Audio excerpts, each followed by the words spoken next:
Welcome to the Codecast podcast by the Austin Code Department, where we talk about everything code related. In this episode, we sat down with an inspector to talk about a case that had a major impact on them.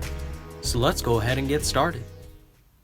I had a case called into the Austin Code Department for a rodent infestation, and that's typical. We get those quite frequently. When I met with the tenant at her property, I was kind of taken back because it's probably the worst one I've ever seen.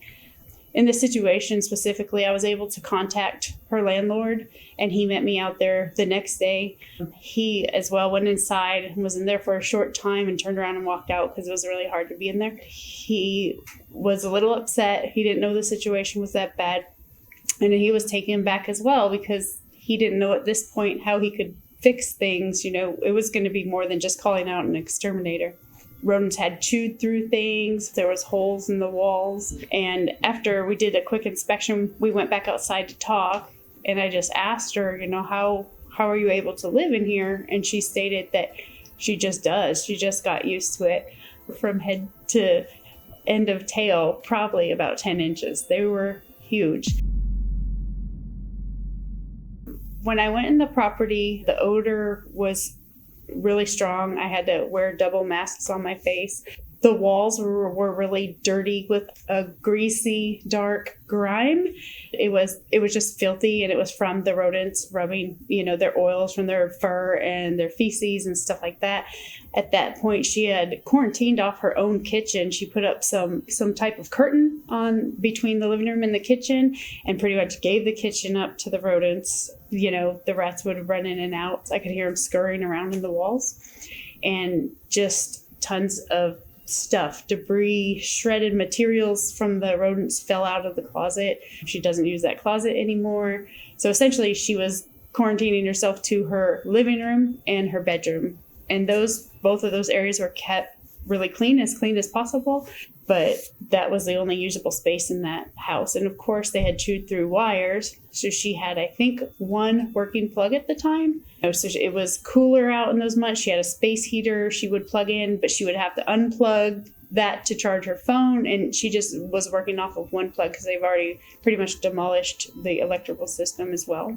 Everything was just really dirty, the walls and whatnot from the rat. Like I said, and then we left the house. She showed me some areas outside also that had holes in the soffit and the exterior, and you know, that may be how they started to come into the house. There again, if we had tackled this early on, possibly those holes could have been sealed up early on, and you know, damage could have been more controlled than what it had turned into.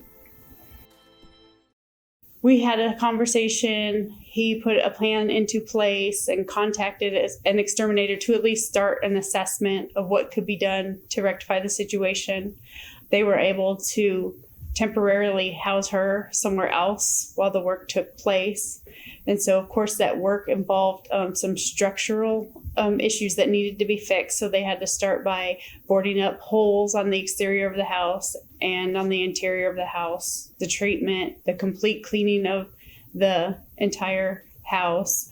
In all, basically, when it was all over with, the situation worked out for both parties because the landlord, of course, doesn't want his property to be ruined by a rodent infestation. So he was happy that he was able to come in and fix the situation. And of course, the tenant was happy because she didn't need to live in that type of situation. We are humans, and so we understand that things happen, you know, and we don't hold anything against the people. When we go out to do an inspection on a house, we're not worried about how or why it got that way. We're not there to judge you on that. We're there to fix the situation so you don't have to live a certain way, and your property should be maintained, and you should be able to live in a healthy environment. And there again, that's why it's important to contact your landlord and or code right away before it gets out of control. Hi, my name's Erica Thompson, and this is my story as a code inspector.